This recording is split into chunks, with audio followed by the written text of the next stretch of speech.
Hello? Hello?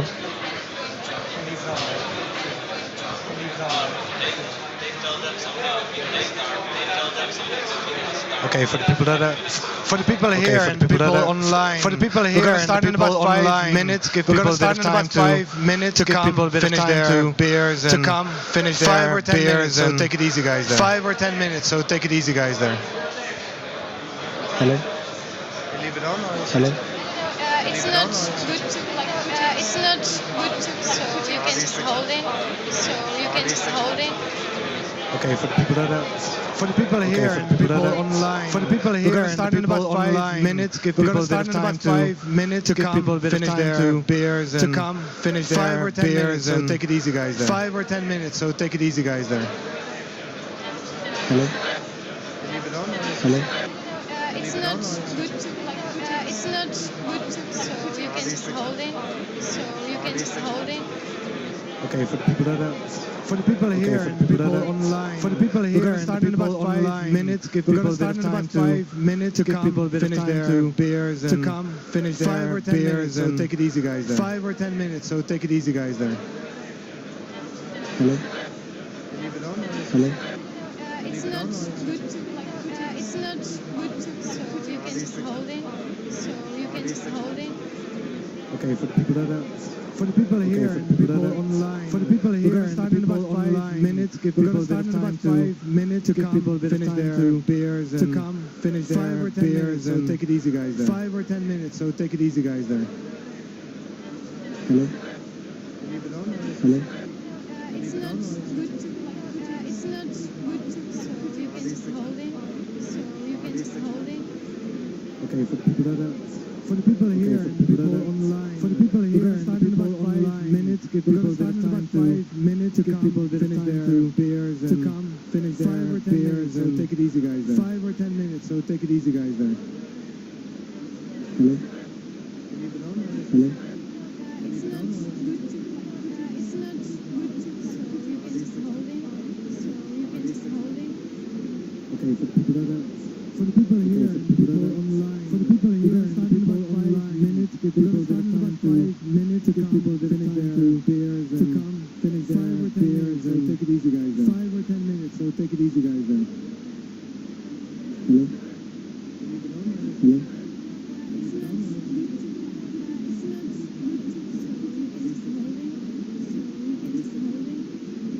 Okay, for the people that are, for the people here, for the people online, for the people here, we're gonna start in about 5 minutes. Give people a bit of time to give people a bit of time to beers and to come finish their beers. So take it easy, guys. There. 5 or 10 minutes. So take it easy, guys. There.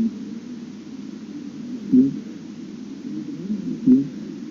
Okay, for the people that are, for the people here, for the people online, for the people here, we're gonna start in about 5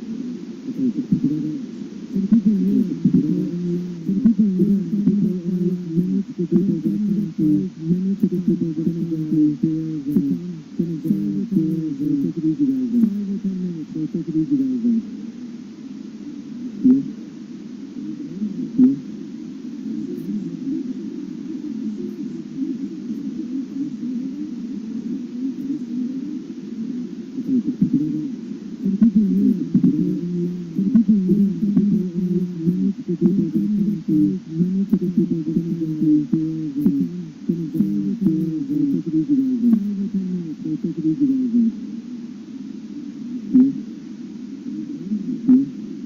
5 or 10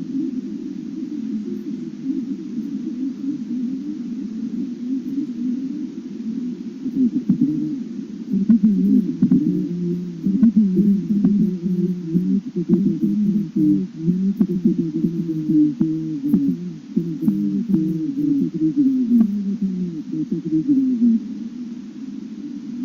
Hello. Hello.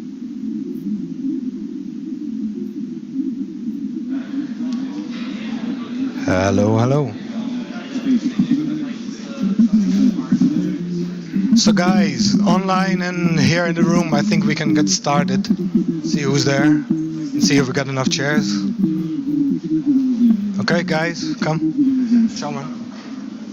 Hello. And Hello. panel members, Alex, Honza, Pavlina, take your seats, please. Hello, hello. So guys, girls in pink, although here that's a in the bit... room, I think we can get started. No, okay. See who's there. See if we got enough We're chairs. missing one. Okay, guys, come. Show me. And panel members, Alex, Honza, Pavlina, take your seats, please. Hello, hello. Tak Honza shoep. So guys, Girls in pink, although here that's a in the bit... room, I think we can get started. No, okay. See who's there. See if we got enough We're chairs. missing one. A good sticker on your beer, at least. Thanks. Okay, so let's get started. So first of all, thank you all for coming. This is the second ProductTank Prague meetup. Who of you attended the kickoff like a month ago? Cool, cool, cool. A big thanks to Too Fresh for hosting this event and for getting the food and drinks. And thank you very much, Veronica, and all the people helping here from Too Fresh. Check them out if you don't know them. They do awesome stuff. Also, thank you, Tiden Innovatie. This was actually the reason why we decided to do this meetup in this week, because it's Tiden Innovatie here in Czech Republic, and we are partnering with them, and they are promoting us as well. So that's great stuff. So for the people, quickly for the people that don't know ProductTank Prague, ProductTank Prague was ProductTank is a series of meetups set up by Mind the Product Conference in London and Los Angeles or San Francisco. I'm not completely sure. So they're setting up product tanks in cities around the globe. There's at the moment 50,000 members part of this community in about 100 cities, and Prague was city number 100, which is really cool. And we're planning to host meetups like this almost on a monthly basis with a break during the summer. So check us out. Check us on meetup.com, ProductTank Prague, where you signed up as well. And check us out on Facebook, where you can continue the discussion, meet some other people, post, ask questions, and get some valuable information. So that's about ProductTank Prague. Enough about this. And we're very quickly, just me, myself. I'm product manager at LMC, doing Plaats as a mobile application, and I'm trying to help companies as well doing product discovery and product management better. That's enough for me. Why we're here tonight is, I think most of us are able to build products. We are very capable in doing so, and we have the newest technologies and the newest ways and the newest methods how to build products better. We're now doing agile, we have frameworks, we have multiple different cool technologies to get our product built faster. The issue, however, is product discovery and product management better. How to decide what you're actually going to build, and how are you going to decide what you're going to build next. Building is easy, deciding what to build, that's the difficult part. I'm using a presentation that was done by Teresa Torres on producttalk.org. Check them out, or check the website out. She's sort of framing product discovery in this particular way. If product discovery is deciding what to build, that means if you do it correctly, if you do product discovery correctly, it should give you the answers faster to a number of questions. Questions are we meeting stakeholder needs? So there has been development in the last years. Now we have Agile. We are able to show something to stakeholders faster, saying, "Hella, is this what you want? Is this what's going to make us more business?" So to answer this question faster, we should do product discovery well. Are our users able to use it? Is it actually, are we building something, or are we trying to build something that the users are actually able to use? This is where human-centered design, UX design, prototyping, all of those new methods, all of those discovery methods come in. Then, are we actually building something our users want? Here, methods from the last time or the last years, like Lean, are coming in, and we are able to put something in the face of the user saying, are you willing to buy this? Or we can do experiments. We can say, we have an idea about a product, this is a fake, like a mock of the product, are you willing to buy it? So we have the technologies and methods there now to do so. Then, are we solving a problem actually users care about? I mean, they're willing to buy, maybe, but is it actually solving a problem the users really care about? And this is where methods nowadays like jobs to be done, customer activity cycle come in, and we are able to find out if it's actually solving the real problem. All with one purpose. Are we at the end working towards a desired outcome? Is actually all those activities of doing user research, putting a prototype in front of a user, is it working towards what is the goal of the company? So here's methods like OKRs or radical focus come in play, where we're trying to say, okay, all the validation we do, all the discovery we do, at the end of the day, we are doing it because we want to make more money and do our business better and build better products. So this is sort of an area in where we will be exploring tonight with the panel what is happening there in their practice, what they have seen used, what they have done themselves, what works, what doesn't work, and hopefully we can learn something from them and we want to learn from you as well. The panel tonight is going to be Honza Habich on that side. Product and service builder for Rockaway part of his time, and he's running his own project OneProof as well. In the middle, Pavlina Lozenska, maybe known from H1 as a marketing manager, afterwards Zoot, and now here as a designer of change at Too Fresh, so playing a home game. And here Alex Michalichova. After Skype and Avast, AVG, but it was AVG, now it's Avast, sorry. And now product manager at Liftago and trying to get people from A to B in the best way possible. I'm inviting you, you all got mobile phones, I'm inviting you to use Slido for sending some questions to the panel during the conversations. I will try to either answer them during the conversation or in the Q&A after, if we still have enough time. So check it out, Slido, and use the hashtag PTPrague for dropping your question. And I think the panel will decide at the end of the evening who had the most interesting question. And we have some tickets to win there. One is on Thursday, there's going to be at Strive, there's going to be a very interesting presentation by Sudhira Vanguri from Amazon. As a product manager there, she's going to present there. So we got a ticket for this, and we got a ticket for Fuck Up Night, which is on Thursday as well, I think. That's on Thursday as well. So we got tickets to win. So drop your questions and get a ticket. So that's it for this. I will leave this, and then I will move here. Hey. Okay, just a quick warm-up question for you, all three of you, just to see if everything works. Honza, you are a big fan of tea, right? Yeah. I mean, yeah. So you drink a lot. Are people able to hear the panel members without a microphone, or should I give? I can shout at him.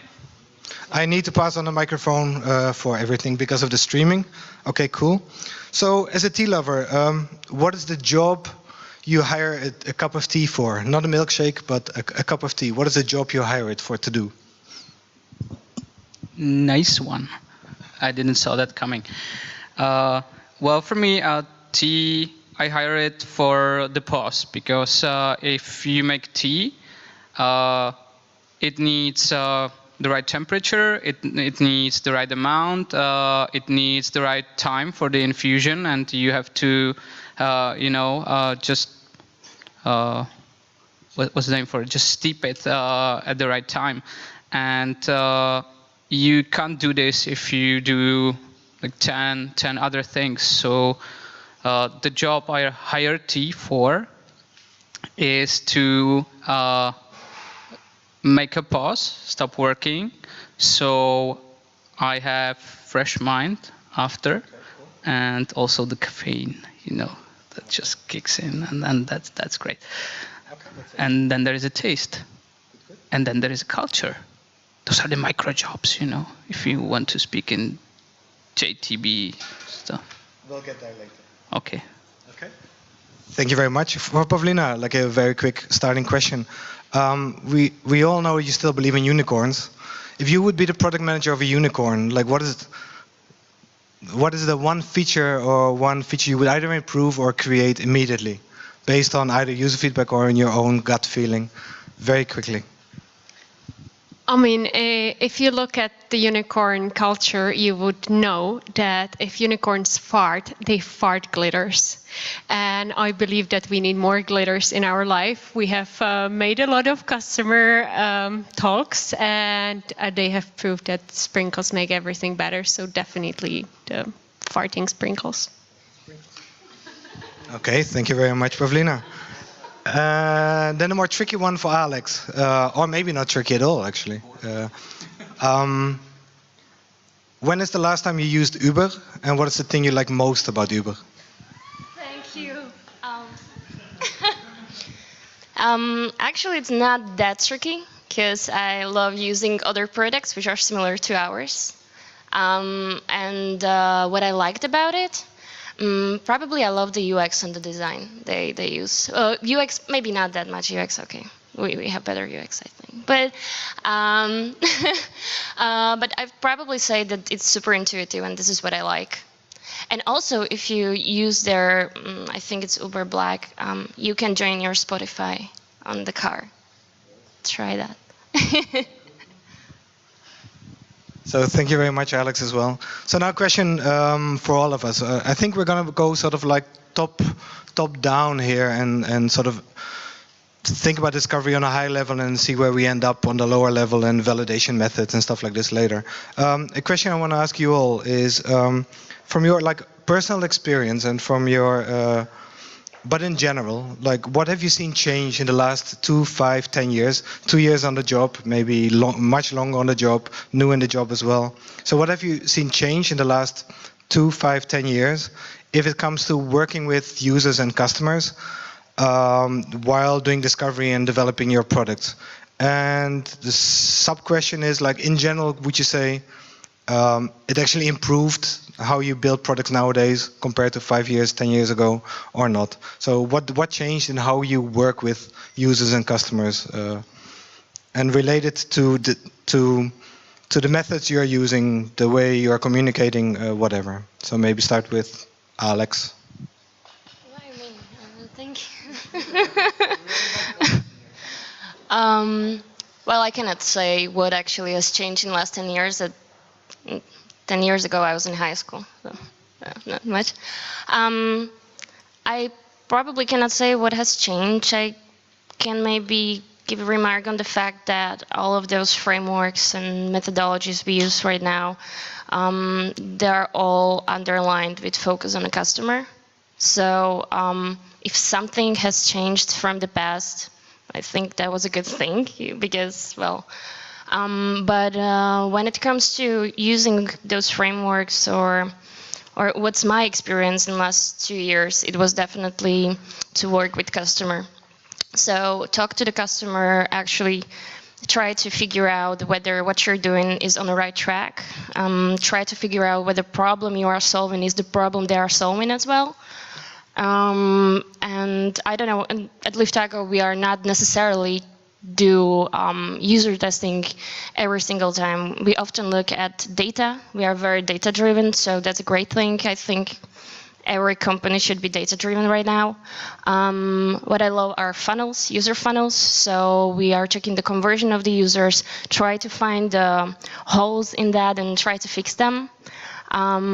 And as well, what we've been doing is to communicate via surveys, via testing in the companies, and see actually on-hands experience of the user with your product. So if at least any of those things are part of any frameworks, then I'm very happy. And also what is super important to me is the deep knowledge of the user. So I'm always checking in what situation he's using your product. I'm always checking what his motivation, why he wants to use your product, and then think about how to make him coming back and how can he actually return back to your product and be happy about it. And when you have all of those things, yeah. I'm sorry, I'm just super happy about that. So yeah. Okay, thank you, Robert. Save some stuff for later because we'll get into some of those topics in more detail. But great stuff. Okay. As they said, I come from marketing background. So for us, what has really changed the game has been data. You know, like 10 years ago, you couldn't collect, you couldn't predict, you couldn't work with it in such a detail, in such a speed, and that has changed. Now that when you're prototyping, it can be much more beautiful. You can get it to the customer faster. You can get the data back real time, and that's, I think, what's changing. And a second thing, I think what changed is like 10 years ago, maybe like 15, we didn't have Facebook, we didn't have all those things. And what you could do is make a shitty product, put it on TV, and then just put like really big money into TV, and people would start probably buying it. But nowadays you have to completely change your marketing strategy. Suddenly you're listening to your customers, you're listening to what they are saying, and you're trying to solve their problems and provide them with a product that will solve their problem. You are not having a monologue, you're having a dialogue, you're actually listening to them. And this is, I mean, I come from an agency that's using human-centered design on everybody, so I can't agree more with Alex that the user needs to be in the center of everything, and you have to be asking a lot of questions all the time and basically coming back all the time. Wow. So there's nothing like left for me. Thank you. Okay. What I really like about the change that happened, I wasn't in product 10 years ago, and maybe not even 5 years ago, but it's the evangelism. So if you don't do user testing today, you are a weirdo, at least in the community. And that's a good thing, because it's cool to make good products now. That's what I like about the change. Also, the tools we have are much better. We are much faster in building also. That's also a bad thing, kind of, sometimes. And I will look forward to what will the future bring, because I see a lot of tools that help you dig through the data and just giving you the right stuff right away. So you don't have to do the repetitive work. And yeah, thank you. Good Popelka. Good Popelka. Sit. Doesn't work like that. Okay, thank you very much, all three of you. The only thing I'm missing was actually the answer to my sub-question, which, Popilo, which is, we all love data, we all love using those methods and tools.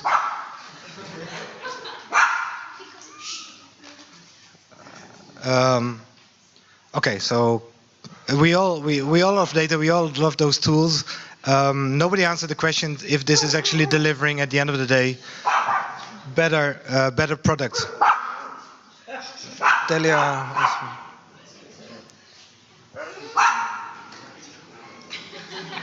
Okay, sorry for this. It's mostly getting me out of my.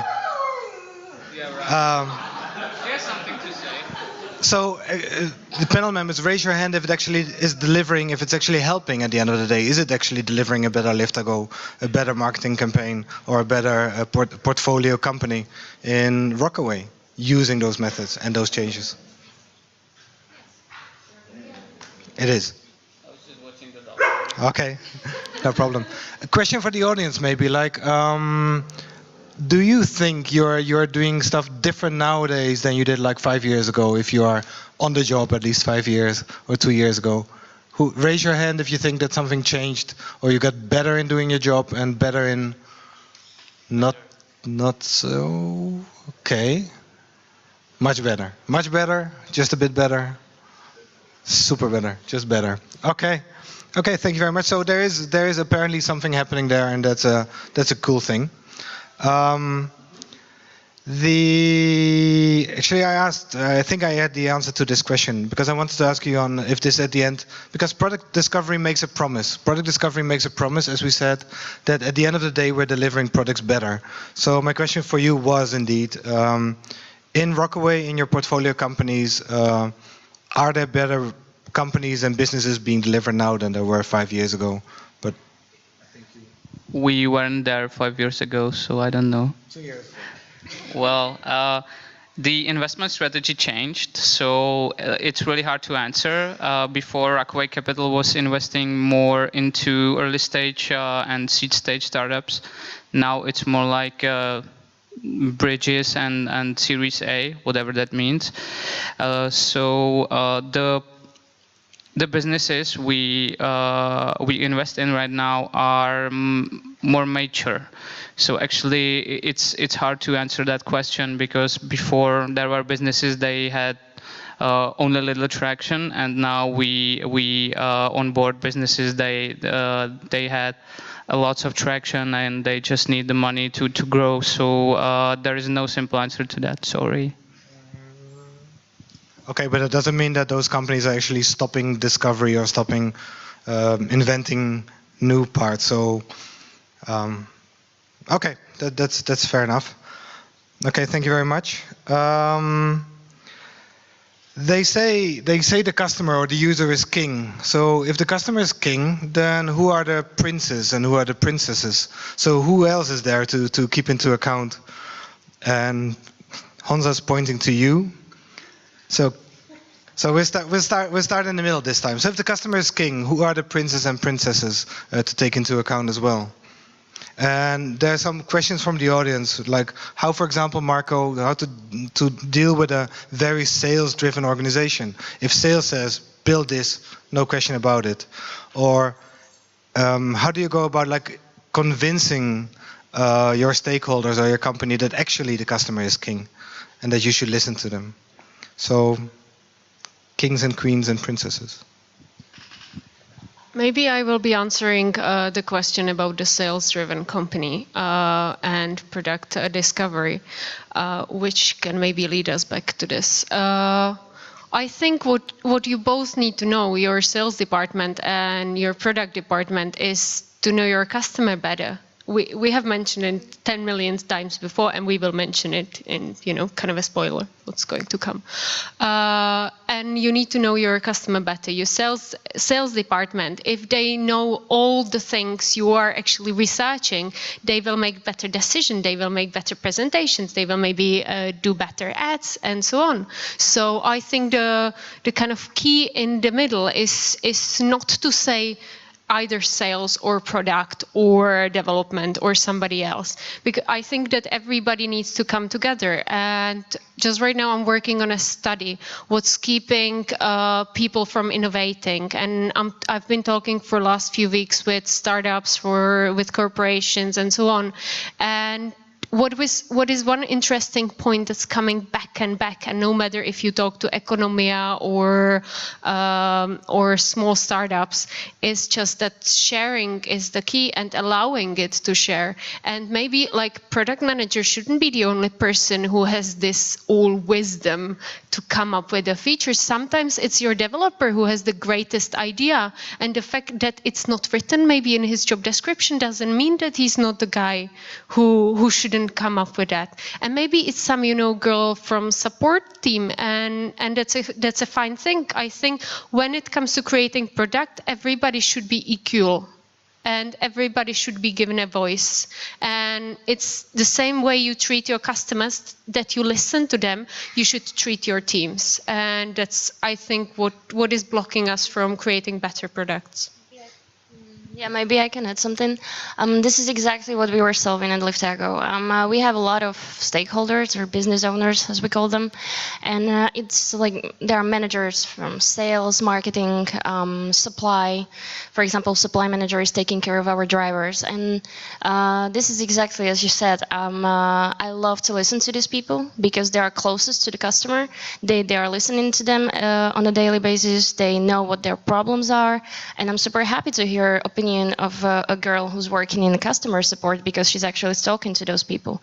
So exactly, I wouldn't say kings, princes, princesses, I don't know. It doesn't matter. I think everybody has the same voice. Of course, the customer is the king, but I think everybody should have the same say to the product, because everybody can end up building a great thing.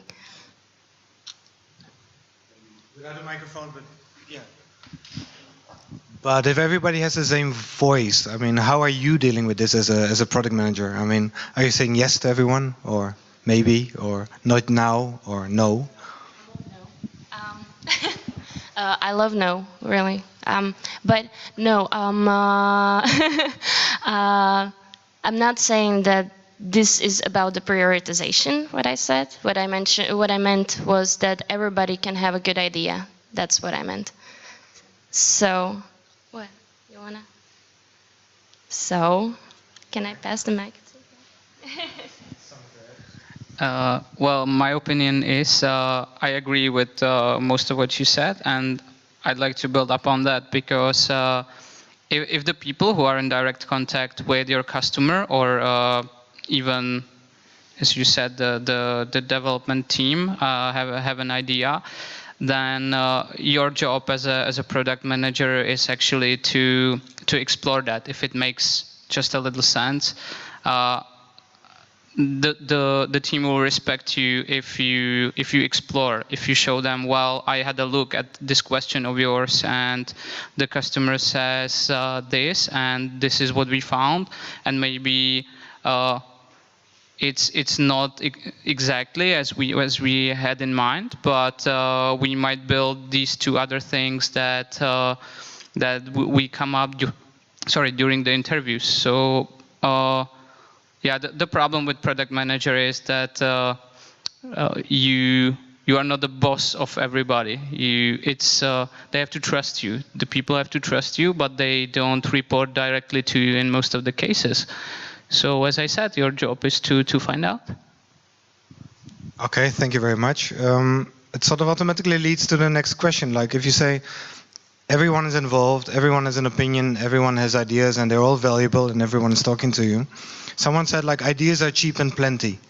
So how then do you go about with the obvious next step, which is prioritizing all this backlog of ideas, the most nonsense ones, the best ones, what makes an idea a good idea? How you go about this at all? Back.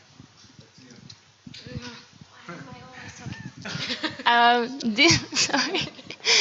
These are two different questions, first of all. First question you asked was how to prioritize business owners' requirement or business requirement over any idea, how to prioritize that one over other one. Or, okay, any idea how to prioritize that? Yeah, that's the biggest question of all. So maybe it's easier if you think about, and this is part of the framework which is on ProductTalk.org, which is putting ideas, opportunities, experiments into sort of like a logical structure where you would experiment to find out if a hypothesis is true, to find out if an opportunity is actually, if you're able to meet one to achieve some goal. So maybe ideas are not like, okay, make this button blue. That's an idea, of course, but another one could be, let's build a complete new part of the product. So yeah, still question is like, how do you separate those from each other, and then how you prioritize to decide what you work on next and what you're going to build next, basically. So first of all, the idea can be a solution, and idea can be a problem definition. That's the first thing I'd say. If you have a problem definition, the solutions can be many, and you choose one which is not the riskiest one, I'd say, in the end. But you are always validating the idea. So if we are talking about those ideas as solutions to a problem, you always validate it via a trillion of methods, whatever you choose. So it can be via, I don't know, user testing. It can be checking the data. It can be talking to the customers on the street. It can be anything. So basically, you are just collecting evidence to support your assumption in the end. And then it actually can tell you about your assumption that, not that it's wrong, but maybe you should just tweak it somehow, or maybe it's going to just support it. And at that point, that idea can be something good to look at. And at that point, you should prioritize. At that point, you should maybe prioritize it because you have enough of evidence which are supporting your assumption at the very beginning. Good means what? Good idea means what? I didn't say a good idea. I say idea which has enough of evidence, enough of data, enough of it has some KPIs which thanks to which you can actually validate that idea in the end. All of those. Don't you think so? Amazing answer, I would say. Maybe I will go back to that second question you asked, and Alex managed the first one. You asked about the exploration and execution, and I think that's always a big question. And I read recently that you should dedicate 80% of your time to exploration, and I think that's a great idea, actually. And what I've been seeing, talking to all those startups and so on, that everybody is so fascinated by execution. Everybody wants to develop those features and so on, and nobody's really like going back and talking to the users and so on.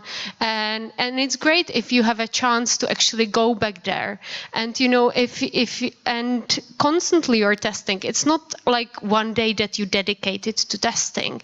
It's like during all those phases, like understand, empathize. You're already testing some hypotheses. Then you have. You go to the field and you talk to the user and you already test. And constantly, basically, you never stop testing. And that's the idea of it. There's no kind of a, yeah, we assigned this agency for testing for 1 hour a week and that's done. And I totally agree, and it's actually the guys from Silicon Valley Product Group that are saying that 80% of the time of a product team or should be spent on product discovery. So the product manager together with the UX designer, partially the tech lead, should spend time on product discovery. So my question for the audience, like who of you guys is spending at least 10% of their time on doing product discovery? Like coming up with ideas, validating ideas. More than 10%, only, okay, quite a few. More than 25%. Still a few. You guys don't count. More than 50% of their time on product discovery. Okay. I think they should sit here. They should sit here. Next time. Yeah. So maybe can you introduce yourself and can you sort of explain us what you do and how you actually manage to be able to do and spend so much time on discovery and why you think it's useful or not useful and what you're learning from it. Hey, I'm Daniel. I'm co-founder of Product Board, and we are early stage startup. And you measure progress of a startup not by MRR, more about how you learn about your market, how you learn about the problems you are solving. So this is what we basically optimize everything for. So every feature we are building, we are always thinking about, okay, what we want to learn, what are the hypotheses we want to validate. So it's mostly about this, about the mindset that we build everything to learn something more. Thank you very much, Daniel. One of the concepts here to look into is this concept called dual track agile, where you actually start separating the building process from the discovery process. And if done right, yes, you can actually afford spending 80% of your time on doing product discovery, because you would only end up building, in ideal case, the stuff that is validated and that makes sense at the end of the day. Sort of related to this is for those companies that are not doing this and that are not sort of doing continuous discovery like Pavlina mentioned, there's an interesting thing happening at the moment which is called design sprints, where we think, okay, we'll lock ourselves up in a room for either 3 or 5 days, I believe, and try to come up with something useful and test it and validate it at the end of the day. Is anyone here doing design sprints? Just a few. Maybe Honza, do you think it makes sense? Is it useful? Can it replace doing continuous discovery or not? Or is there something to learn there?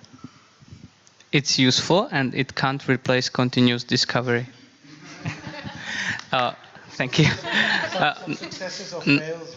No, actually, I would like to talk more about the underlying concepts, because you can have a methodology, but if you don't understand the concept, then you can't bet on methodology to solve your problems.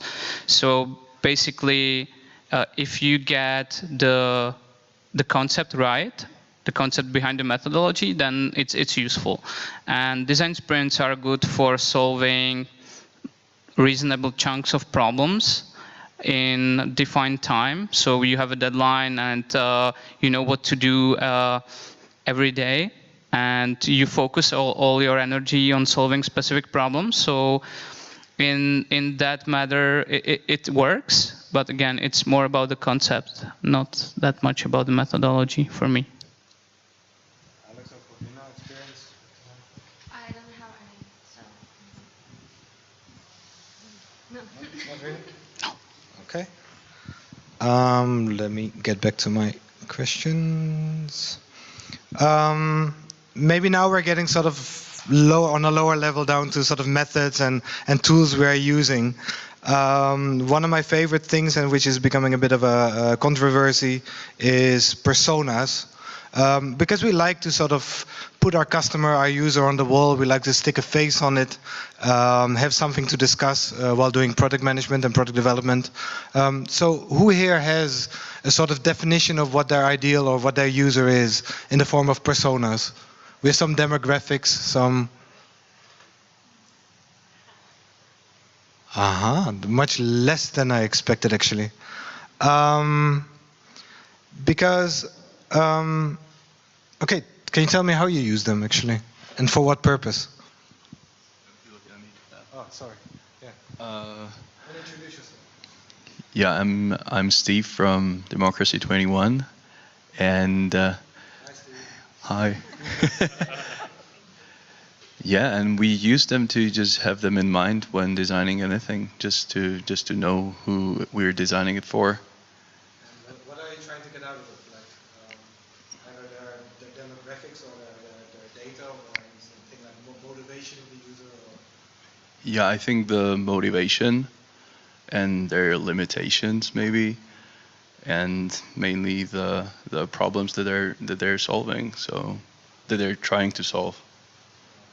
So just to have that in the back of our heads when coming up with ideas.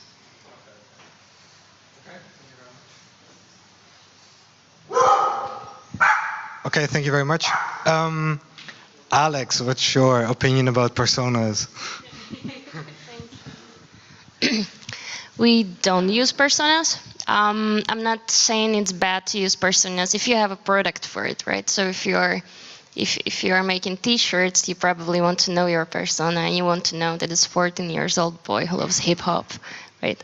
For example, in our case, I don't see how I could get any information about motivation of that user when I know that his name is John, he's 25, and I don't know, he's coming from this and that city, and he drives this and that car.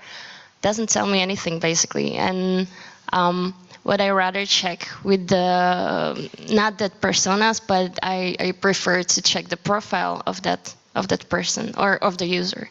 So which means that actually, for example, at Liftago we have several profiles of users, which are we have drivers, then we have passengers, then we have some corporate, or we have companies and some employees, right? So this doesn't really tell you about the persona itself, but it actually tells you about the motivation of that person, in what probable situations they are, and based on that you actually are you build a product. This is how we do it, and so far it worked for us. So. My obvious question is for you, Hansa. Like, is there a way you think to get the motivation of a user or the motivation of a customer for potentially using your product? Is there maybe better than personas a way? And I'm pointing in a particular direction. Yeah, I see jobs to be done coming. Well, sure. I mean, personas are great. I think it's a good tool for synchronizing the team. For example, when we were redesigning Colonial, we had personas based on user testing, and we had really like the real people, and a lot of people from the team actually were present when we were testing in the behind the mirror. And there was this woman, I think her name was Zdena, and she was missing frozen duck in Colonial.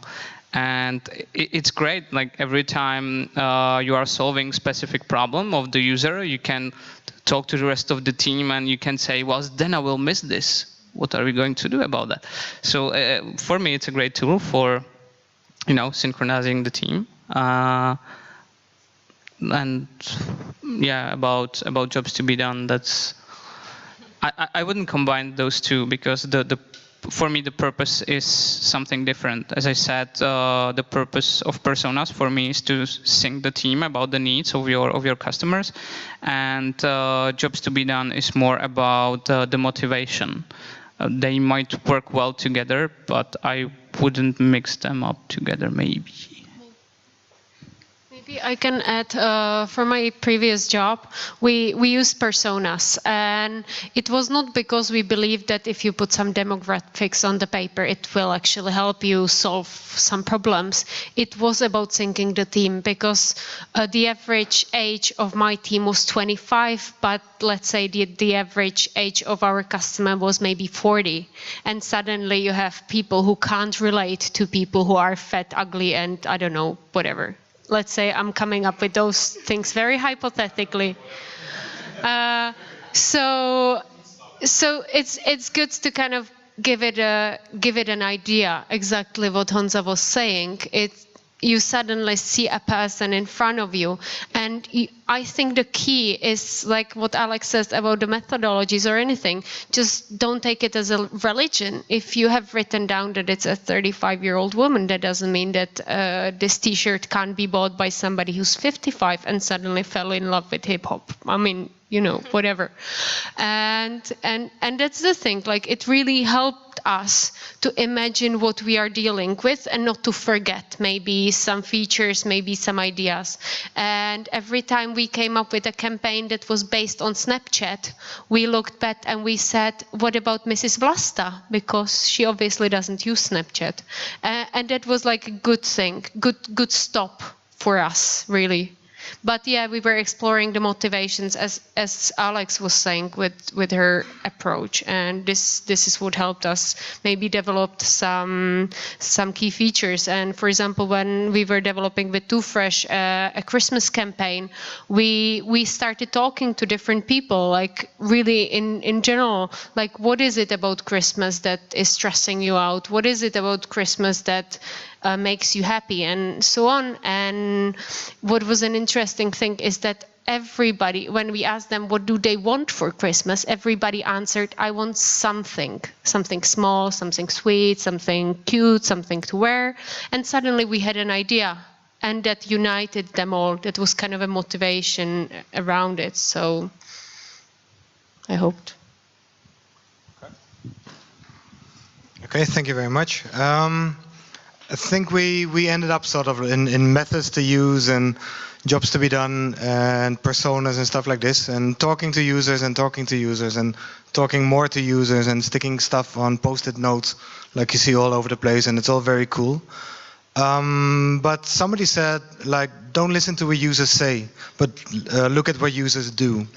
And I think Alex is touching it a bit on looking into data and stuff like this. So my question is, like, what happened to old-fashioned quantitative research, data analysis, surveys, and God forbid, maybe even using your gut feeling or your common sense as a product manager? So is there a moment where you say, okay, forget it and don't stop listening to the users and decide it based on data or your gut feeling? Because I think a good product manager needs to have a developed gut feeling. So maybe Alex, in practice, like how do you handle? I mean, or how do you?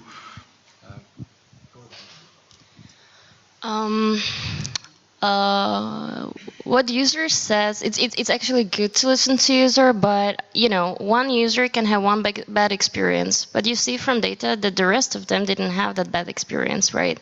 So first thing is it's good when you want to validate something, it's good to actually check what user says, but as well check it with your data, check it with your funnel. That's one thing. And what happened to like those surveys and everything, I'm still doing them because it's the quickest possible way how to get some data from the market and get some feedback from the market. So So I'm not saying that you shouldn't listen to user. What maybe it's probably important to mention, but I believe everybody knows that usually what we say, that customer doesn't know what he wants.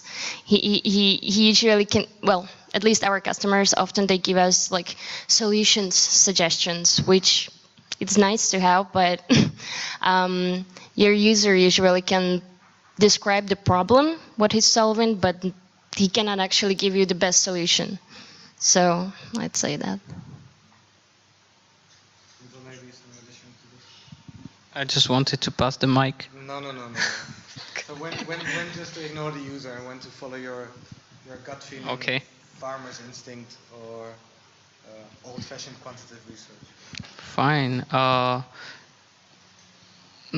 In terms of using the qualitative and quantitative research, I really like the approach that first you do quality to see what's in there and what you should explore.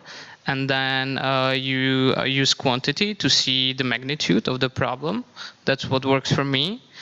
And regarding basically letting people design your product, that's obviously a totally bad approach.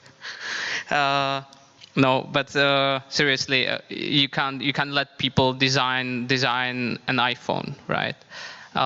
It's about some vision of the product, how it should work, and you can't really see all this in the data, and you can't really see this from the qualitative research. So it's about the visionary on the team that has the experience of building something really, really delightful.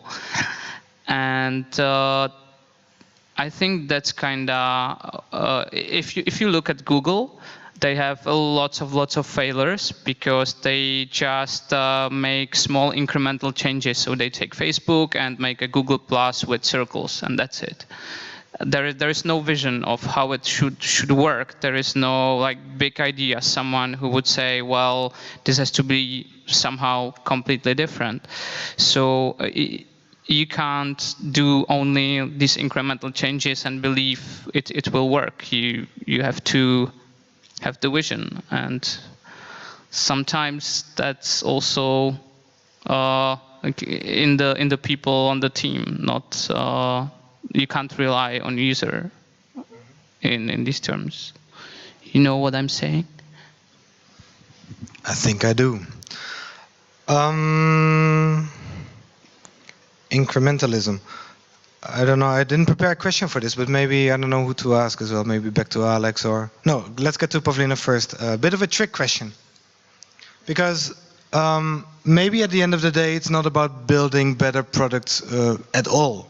Maybe it doesn't even matter. I mean, you're from marketing, so maybe actually it doesn't matter what the product is or what the product does.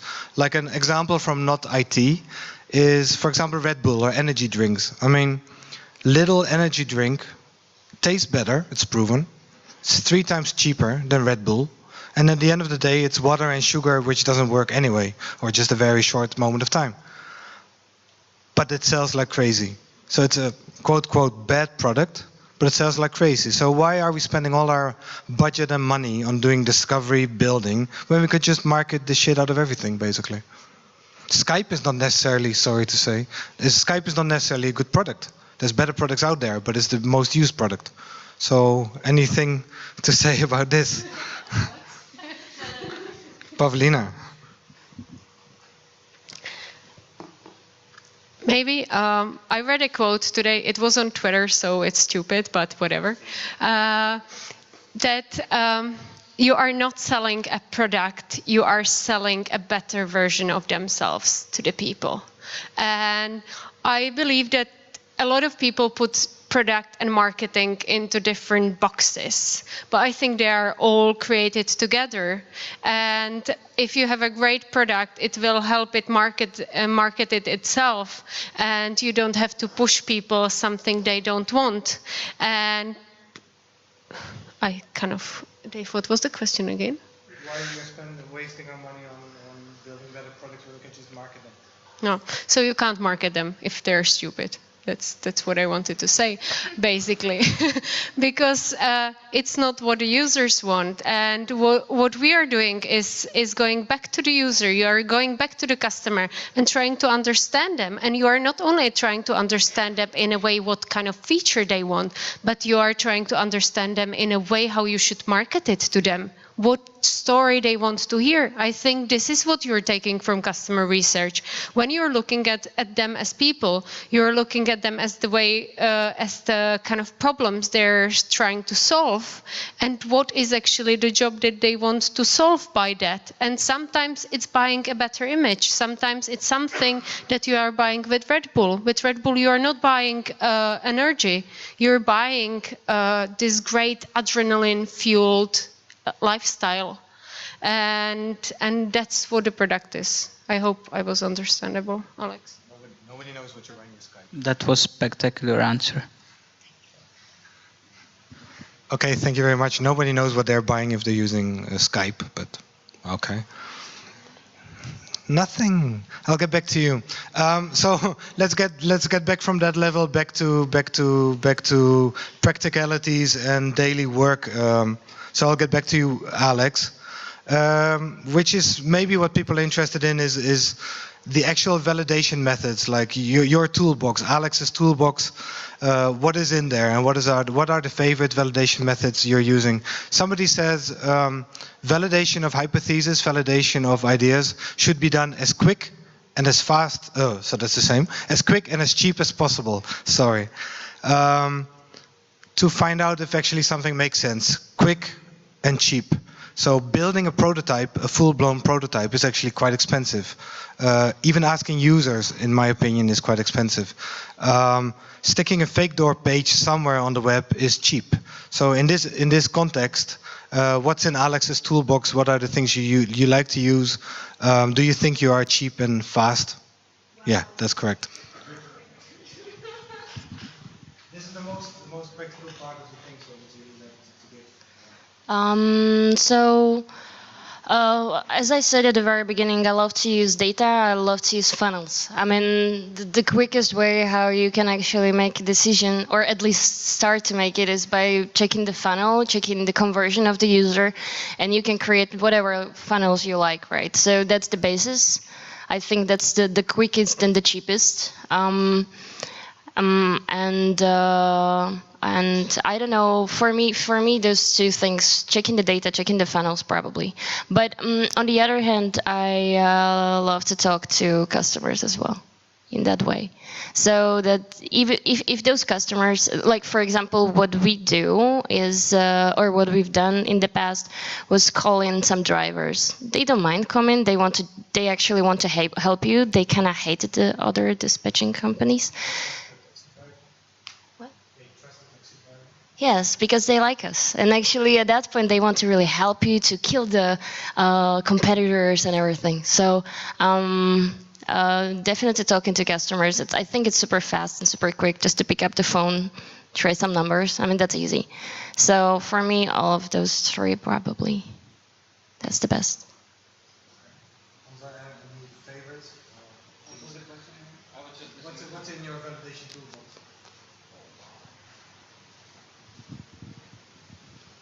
There is a lot, trust me. What do you like using most? What do you consider cheap and fast? Cheap and fast. Well, it's looking for the solutions the customers make for themselves. That's always a great part, because it shows you that they have a problem that nobody is solving, but it's not that common. I saw that once, and I'm not completely sure that it would work. But that's this thing, and if I'm completely lost, like totally lost, then I'm looking for, it's called bright spot philosophy. It's really easy. So we are looking for the stuff that works, and you are trying to build up on that. So if you totally don't know what you are doing and you don't know where to start, then you start looking for what works in the process or in the product, what are the good parts, and how you could build upon that. And that's one tool I really like to use when I have no idea what I'm doing, which is Okay, I can't say it's often, right? That never happens. Okay. I don't know if we should close this off. This is sort of the topics I have prepared for you guys, unless you want to give already now one sort of takeaway, or we're going to go for Q&A first, so what you guys prefer. And we have some questions prepared for the audience as well. I prefer beer and a. B&A, okay. Okay, we got some questions actually to get some interaction going from the panel towards the audience. And 3 of you lucky people are sitting on a chair that has a small sticker of a heart on the front side of the chair. So could you check who's sitting on a heart? It's a bit awkward question, but please look between your legs. And be honest, there are 3, or they fell off. No one. Yes, exactly. It was on the floor? Okay, then look on the floor now then. But we got a winner. To introduce yourself and to be prepared for a question of the panel members actually. Okay. Yeah, this is definitely not my chair. Okay, so my name is Art, and I work for Lusk, which is a hiring app. And so, hey, and yeah, I'm product owner, I guess.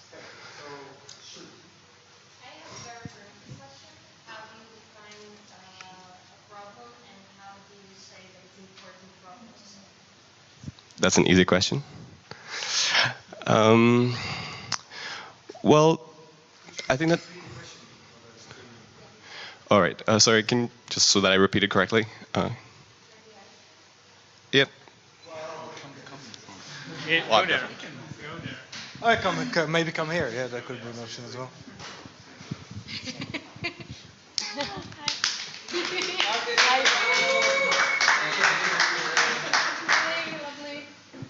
Take my seat.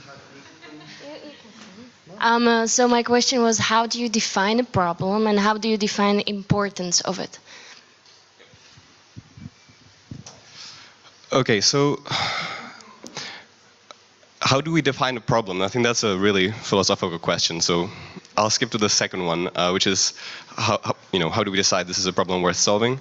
So we gather feedback all the time, basically a lot of the stuff that you were talking about, like we do. So from sales team, ideas from the team, just anything that comes our way, we if it sounds like cool, we have a board, so we're gathering it there, and then we just kind of try to, based on what our long-term vision is and all criteria, like what are some customers that, for instance, are important for us, or that we think that strategically might be putting us in positions which are useful. Then based on these various criteria, we just prioritize, and that basically builds our priority list, and those are important problems for us. Does it work?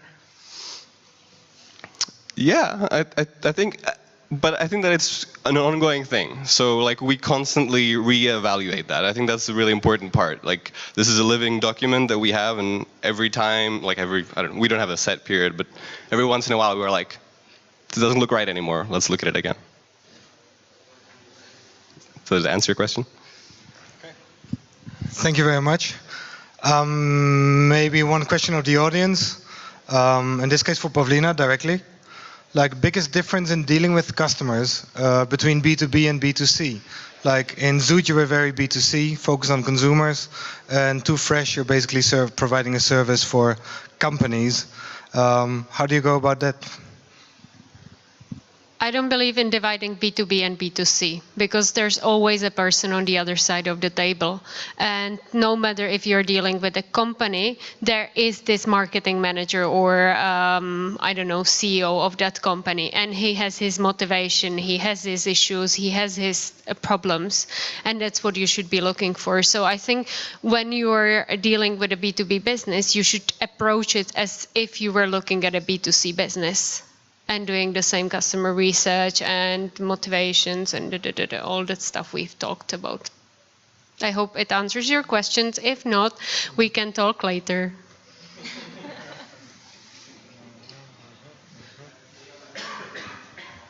Okay, maybe one for Alex. Um, mm, mm, mm, mm, mm. The last argument over feature priorities you had with the team.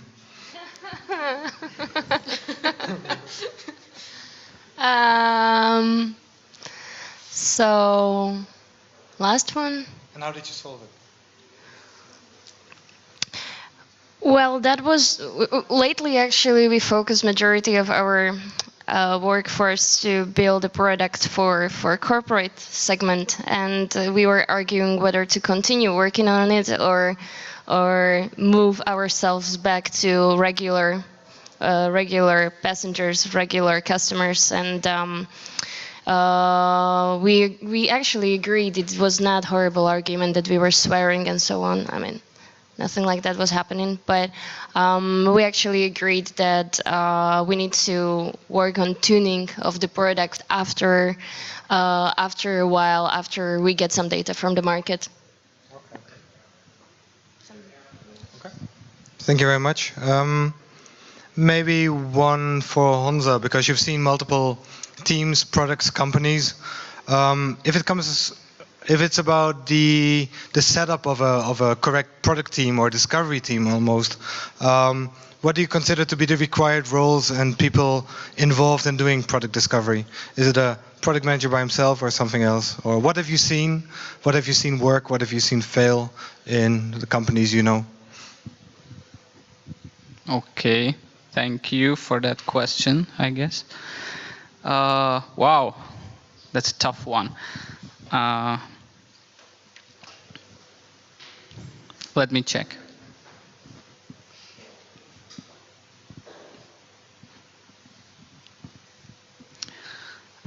That obviously depends on the size of the team. Who should be involved is always the product manager. Depending on the size of the team, I would vote for as many people as possible to be involved. So if they can be directly involved, that's always good. It's also fine if you give them the information you extracted in some like I would say maybe snackable form. So maybe the highlights from user testing, you can just make a short video of that.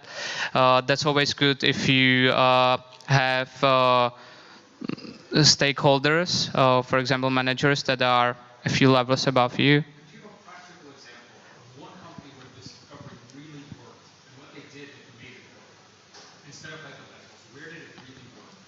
I'm sorry, so the question is where did the division of the...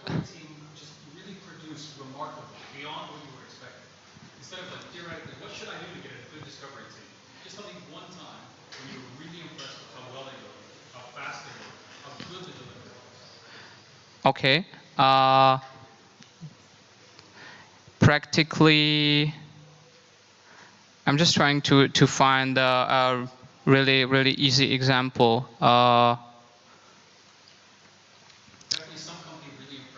Yeah, that's probably product board actually, but they why it was impressive what they did was they spent incredible amount of time on really exploring the market and actually how the product should be built. So when I first saw the product, for them it was far from beta, but it was solving most of my problems as a product manager at that time. And actually, this wasn't easy process, and it wasn't fast process, but they spent a tremendous amount of time on testing prototypes and really looking into the big questions that were behind that. That was impressive from my point of view. So they really put a big effort in that, and that's this amount of effort. I never saw that in any other project. But that doesn't mean that you can't do that. I saw projects where people started solve their own problem, and they were basically well equipped to solve it. And I saw projects where they had no idea, and they just they hit it. So I hope that answers the question. Mostly your question. So. Yeah, Okay, thank you. My question. Alex, maybe something about the setup of who's involved in discovery in Liftago, like the team, or if there is a team as such. Well, we don't necessarily have like we haven't created an actual discovery team. We don't have anything like that, but we have just people who are interested in that. I remember when we were doing some user testing, some developers came to join to watch. We are really data-driven company, so a lot of people are checking data themselves, and a lot of people are interested in building their own reports and stuff. So I think it's kind of like collaboration thing, mainly in startup, because Liftago is a startup, so all of us, we are kind of interested in doing that all together, I'd say. Okay, thank you very much. This is a question which has been voted up, and the question is if we cover this enough. The question was how to convince stakeholders about the importance of working better with users. I mean, it's a quite generic question, but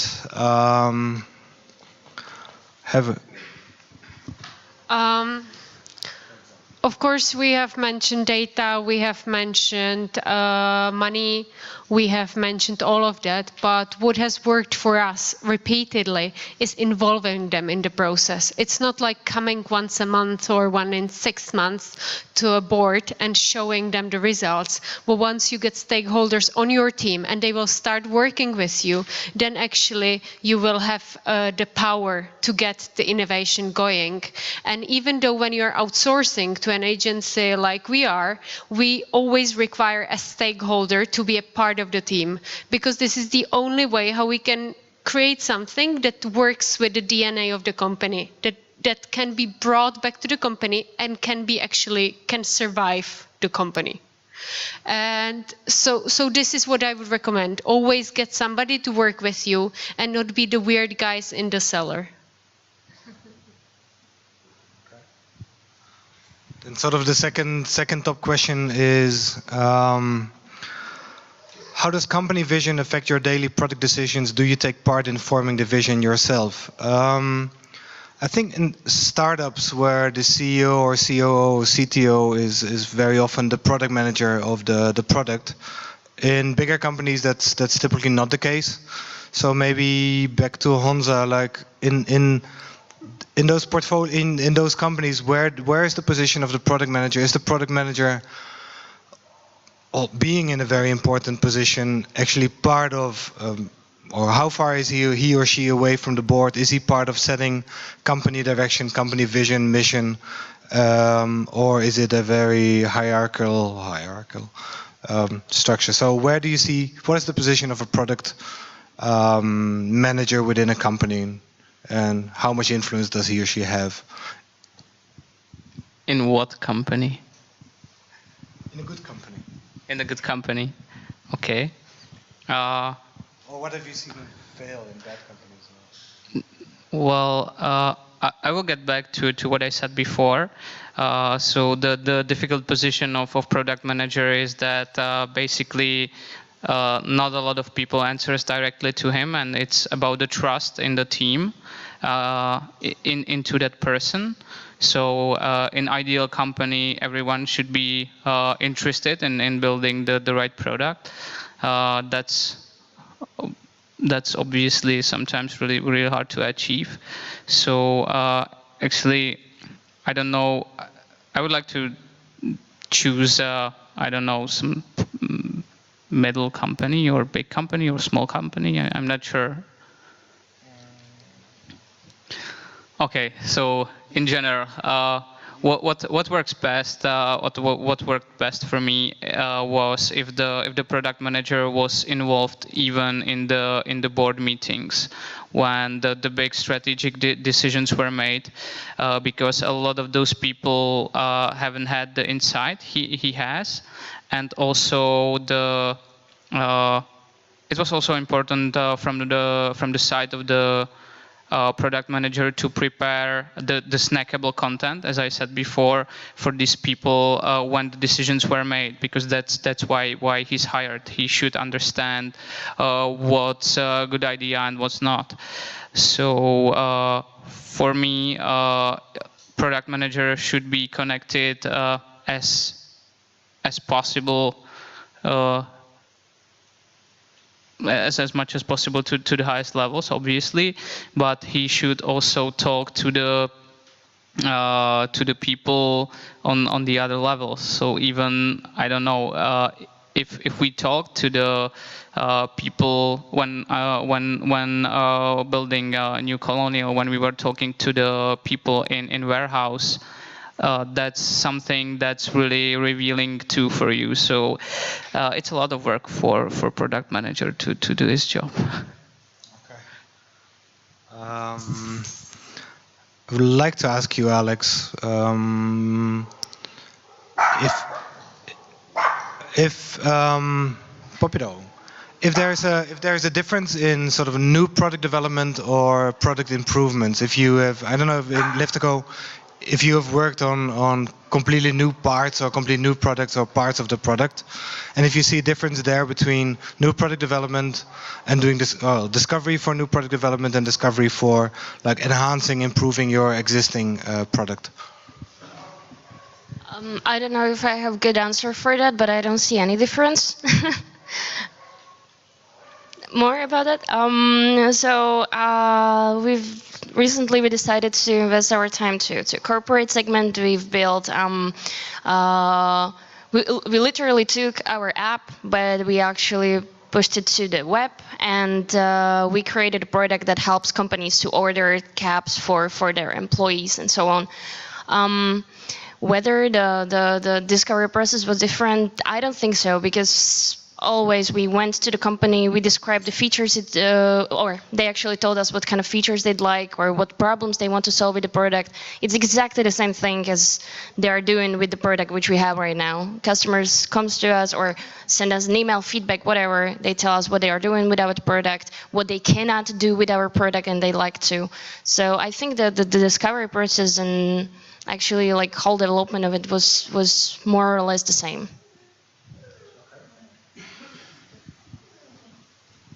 You agree, Hansa? Hansa agrees. So I think this wraps it up for us from our side. I think we've covered the most burning questions from Slido. For people that are not using Slido, I want to give the option to ask some questions now directly to the panel. So any questions? Or everybody's thirsty and wants to go for a drink? I think that means a yes. Okay. Please introduce yourself. Hi, I'm Bob Marwan, and I'm senior UX designer at MSD. And actually, I have a question. What was your biggest failure during product discovery? What you discovered and doesn't work for you?